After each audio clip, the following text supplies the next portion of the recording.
Hey guys, welcome back. I am building a small kitchenette area in my basement where I have installed a kegerator for my beer lover friends. I wanted to keep it simple yet stylish, so I got these unpainted floor kitchen cabinets from Home Depot and installed a custom epoxy countertop. I still have to paint the cabinets, but for now, let's get back to the beer talks. I have a collection of beer tap handles that I wanted to display in the area, and there are options available to buy, but hey, why buy when you can build one? So, here I am with this video to share how I turned a discarded piece of wood into a beautiful looking rustic themed beer tap handle display rack.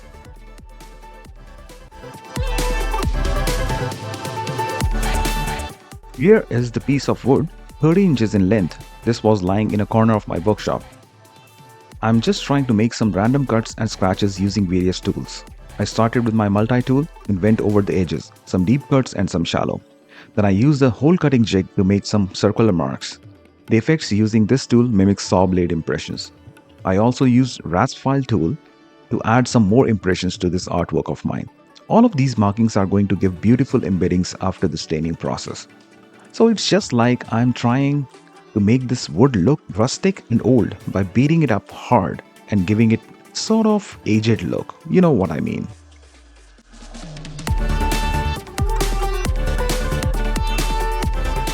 Picked up my favorite tool. I call it my handy dandy torch. It was hungry, so I fed some torch fuel treats to satisfy its hunger. And torched the torch. Is that what you say? I am using a very popular Japanese wood burning technique called Shou Sugi Ban. Pardon me if I'm not pronouncing it correctly, and comment with the right pronunciation. I'm using this technique for most of the items I am building for my basement, like barn doors, the pool table light fixture that I built using 100 years old wood beam, floating shelves, and so on. As you can see, the torching process quickly highlighted those cuts and marks in a very beautiful manner. I'm going all over the sides that will be visible.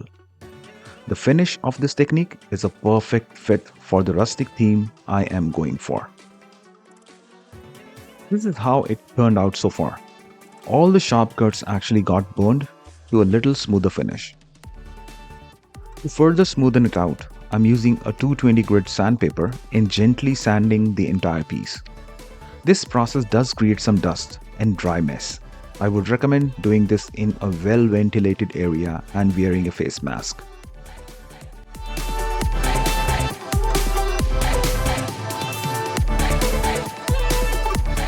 Next, I'm staining it with solid black stain.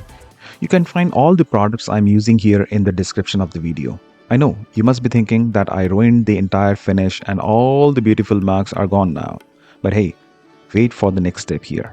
You will be amazed.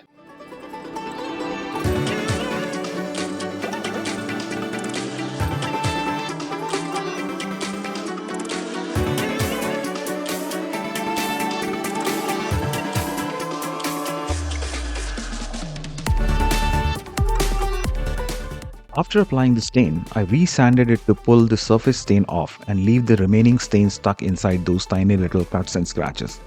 Pay attention to those edges.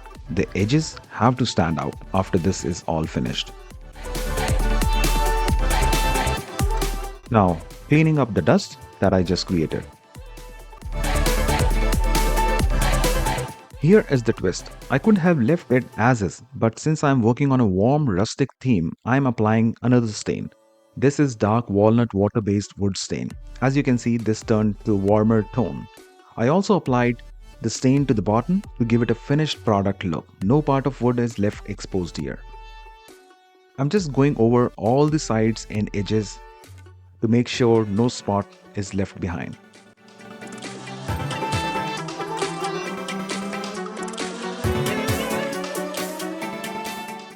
This is how it looks after the staining process.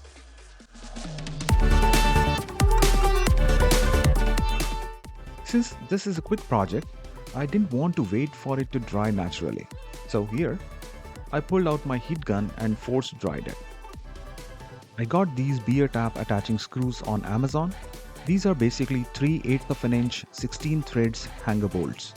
The pointy part goes in the wood and handle is screwed on the top. It's that simple. I'm measuring the length again, as I'm going to make 7 equally distant markings on the face. These markings will become the driving spots for the hanger bolts. Now, pre-drilling for the bolts. I know in the video it looks like I'm drilling with an angle, but trust me, it's my camera showing a weird angle even though I'm drilling upright. Here is the hanger bolt driver bit. It comes in different sizes, and I've used these in various other projects. The way it works is, you screw in the thinner threads to the bit and drive other end right into the wood. Here you go. I'm just loading it in the bit and then just driving it into the wood piece.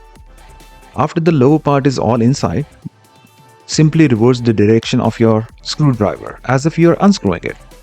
The bottom part stays in the wood and the bit comes off easily.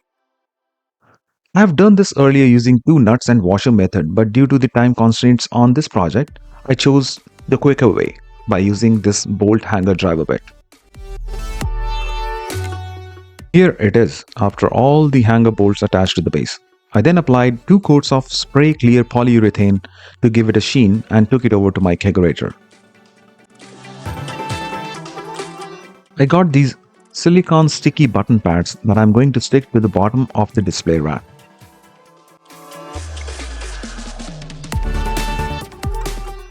I'm placing these uniformly throughout the length and width. This should prevent my epoxy counter getting any scratches from the wooden rack. It also gives it a firm base.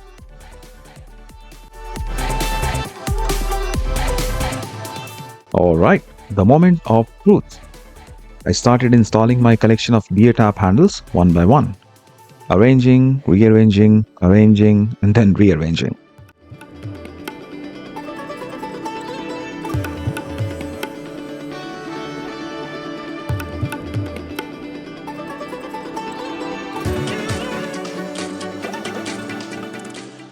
And here it is, the final product.